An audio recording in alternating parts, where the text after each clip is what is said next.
C'est l'heure de la question sur la douleur. Avec Andréane.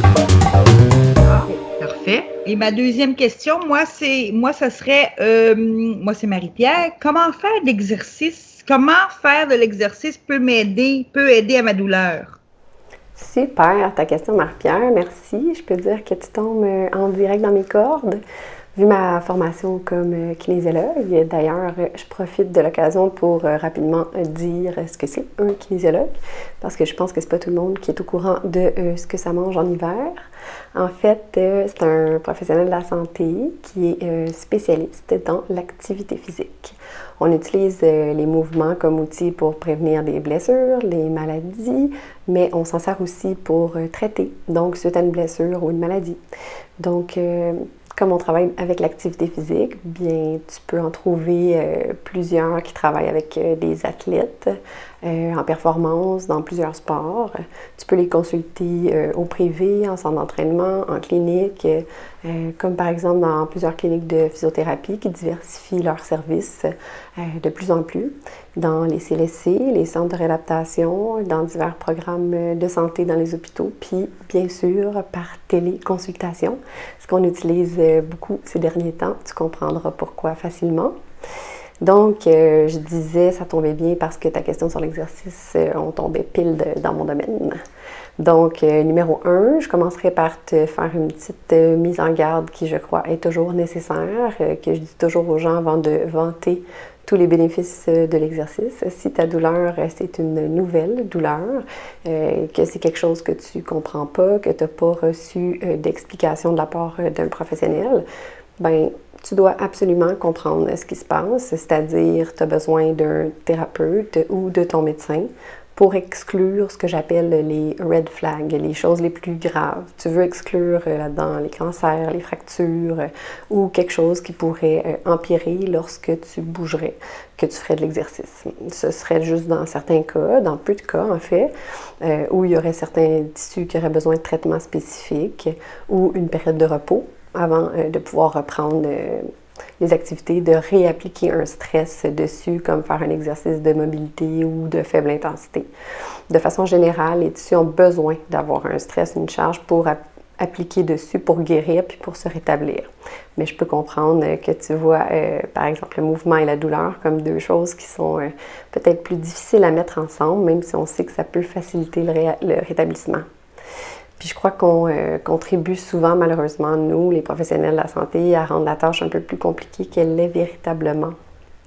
Mais ça, on pourra en parler dans une autre discussion peut-être. Donc, en me demandant comment l'exercice peut t'aider avec ta douleur, j'imagine que tu parles des mécanismes de l'exercice, que tu veux savoir comment ça marche cette affaire-là, par quel mécanisme l'exercice, bien, ça peut aider les gens qui souffrent, voire diminuer ou cesser leur douleur. Tu me laisseras savoir si jamais c'est pas exactement ça, c'est autre chose que tu avais en tête avec ta question, mais si c'est ça, bien, je pense qu'il y a plusieurs raisons pourquoi l'exercice aide, puis je pense que c'est aussi très variable selon le cas, selon la personne que je peux avoir devant moi, par exemple, en consultation ou téléconsultation. Mais je peux certainement te donner quelques exemples du pourquoi à un niveau plus global, mettons. Numéro 1, je commencerai par un aspect purement biomécanique. L'entraînement, ça aide les muscles, les tendons, par exemple, à devenir plus forts, plus rigides, à tolérer plus de charges mécaniques. Si on prend un cas de tendinopathie, par exemple, c'est un cas de changement dans les qualités physiques d'un tendon, où le tendon, ben, il devient sensible quand on le surutilise. Ben, on a pu mettre la preuve sur le fait que l'entraînement avec la charge, ça allait permettre au tendon de se désensibiliser en devenant plus fort, plus rigide, puis à tolérer plus de charges mécaniques. Donc, à devenir, voire plus douloureux du tout. Un autre exemple, ça peut être plutôt relié à la théorie de l'évitement. Là, je te parle d'une autre raison. Parfois, l'exercice, ça peut aider parce que ben, tu le réalises pas, que tu fais souvent ou toujours les mêmes patterns ou façons de faire d'un mouvement, puis ça te sensibilise toujours plus. Ça, c'est quelque chose d'humain puis de bien normal. C'est quelque chose pas nécessairement conscient non plus. C'est quelque chose qui arrive dans notre corps quand on a de la douleur, souvent, depuis un certain temps. Puis On comprend mieux aujourd'hui ce mécanisme-là avec la science. On sait qu'il y a des cellules du cerveau qui s'allument, si je peux dire ça comme ça, puis qui nous aident, pour nous aider à sentir les différentes parties de notre corps, puis à planifier un mouvement quand on veut en faire un avec ces parties-là. Lorsque les ondes s'allument, ça crée un modèle d'activité, on peut l'appeler neurosignature ou neurotag. Maintenant, on sait que quand il y a de la douleur, les neurotags, ben, ils deviennent plus facilement activés. Donc, on ressent un peu pour rien des parties du corps avec lesquelles on ne planifiait pas nécessairement de mouvement. Bref, quand les cellules s'allument, quand ils ne devraient pas nécessairement, puis ça peut causer la propagation de la douleur dans d'autres parties du corps que la partie initiale où on avait mal. Ça peut aussi créer de la douleur qui se déplace dans le corps d'un temps à un autre. Voilà.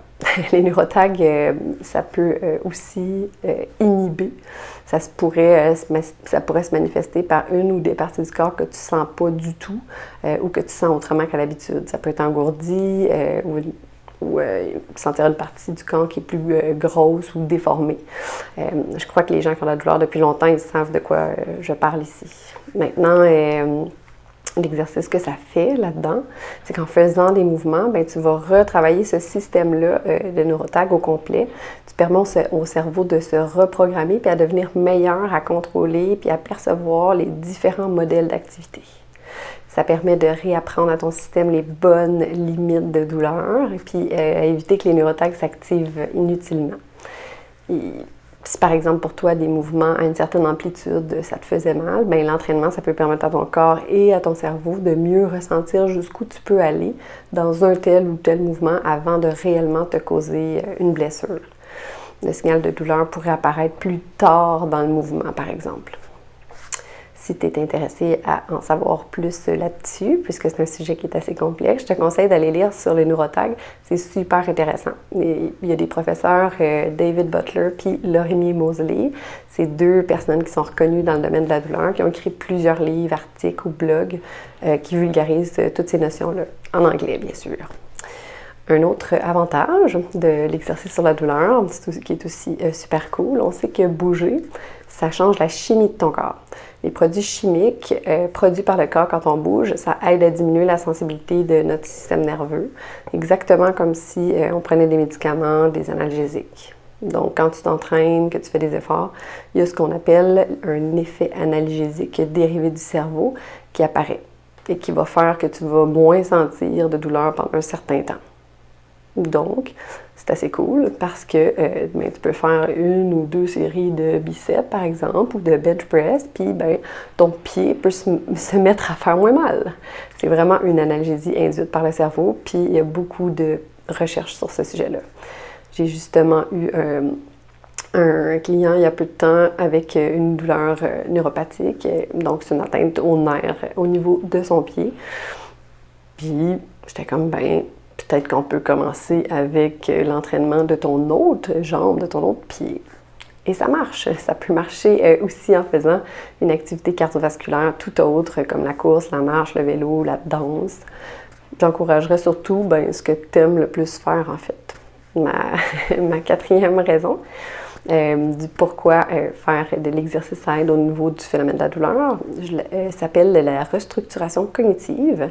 Si tu vois ton dos, par exemple, comme quelque chose de fragile et faible, puis que tu crois qu'il ne faut pas le bouger sauf dans une certaine mesure ou amplitude, mais que là, suite à des rencontres avec moi, tu décides de sortir, faire plein d'exercices avec de la charge sur ta colonne, mettons des flexions, des extensions avec des poids, des sauts, ça va te challenger par rapport à l'image que tu as de ton propre dos, de ta colonne, puis ça rentre dans les aspects psychosociaux de la douleur, où tu pourrais être comme « Wow, je pensais que mon dos était faible, mais finalement, c'est pas si mal que ça, je peux en faire plus que je croyais. » C'est ça. Puis soudainement, tu peux commencer à avoir plus confiance en toi, plus confiance en ton dos, en ce que tu peux faire avec. Puis tu as plus de contrôle, donc tu peux mieux contrôler ta douleur, tu te sens mieux. C'est comme ça que tu peux diminuer la sensibilité dans l'aspect de restructuration cognitive par l'exercice. Et je te donne une dernière raison, même s'il en existe d'autres. Je te dirais que l'exercice, ça peut changer ton seuil de douleur aussi. Avec la bonne technique, en devenant l'experte de ta douleur, de ton corps, tu peux t'entraîner dans tous les mouvements à aller chercher ton seuil de douleur sans la faire augmenter. Je te dirais que les kinésiologues peuvent être des bons outils pour toi quand tu ne sais pas trop par où commencer avec ça, parce que ça peut être difficile au début à trouver cette zone-là. Et c'est normal, parce que c'est correct de travailler dans les zones qui sont confortables, mais pour permettre du changement, de l'amélioration, il faut aussi se rendre jusqu'au point qui est inconfortable, mais sans qu'il y ait de douleur que j'appelle, tu sais, la douleur que tout le monde sait autour de toi que tu as mal. C'est celle qui fait faire des grimaces, celle qui rend ta respiration plus courte, ou même qui te fait retenir ton souffle au complet. Celle qui, quand tu es dedans, tu te dis pas immédiatement « je pense que je vais peut-être payer pour d'un prochain jour ». Ça te prend donc une bonne conscience corporelle, une bonne conscience de ton corps, de tes sensations, de tes mouvements dans la vie quotidienne et surtout, ça te prend de la pratique. Puis souvent, un guide professionnel pour t'accompagner dans ton périple, parce que ça, on va pas se le cacher, ça peut être difficile et long par bout. Et c'est nécessairement une question d'essai et d'erreur pour mieux te connaître. Puis c'est aussi là qu'interviennent tous les exercices que je fais de respiration, de pleine conscience, qui ont eu de bons résultats pour les reconnexions entre le corps et le cerveau, qui peuvent être un peu perdus quand on a de la douleur persistante. Ça aussi, il y a des recherches là-dessus. La douleur qui prend parfois 10 ans à s'installer comme il faut, ça disparaît malheureusement pas par miracle. Il faut prendre le temps, il faut apprendre à ton corps à désapprendre ce qu'il a appris durant ces 10 années-là. Puis, je mets un petit bémol ici, c'est OK de ressentir de la douleur les jours qui suivent les journées où tu as bougé. C'est une douleur qui est normale, ça vient des muscles, des structures qui n'ont peut-être pas travaillé depuis un certain temps. Mais tu devrais sentir qu'elle revient à son stade habituel tranquillement. Donc, pas à zéro douleur, bien sûr, mais bien au stade habituel où elle était avant l'exercice. Si dépassé 24 heures, la douleur devient pas pire que son état initial, c'est un bon indice comme quoi tu étais dans la bonne zone. Ça prend nécessairement de la pratique pour bien se connaître son corps dans les nouvelles situations et surtout pour voir la douleur diminuer. C'est pour ça qu'il faut persévérer sans aller d'un extrême à l'autre, faire trop peu ou faire trop vite, trop fort. Une fois, tout ça dit, je te terminerai ça en te disant de commencer par l'exercice que tu aimes faire.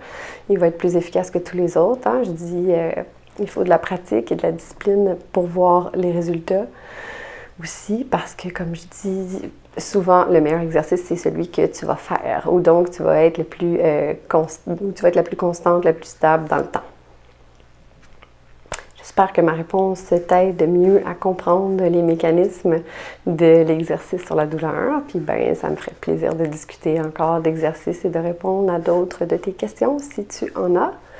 En attendant, je peux juste te souhaiter des bons entraînements.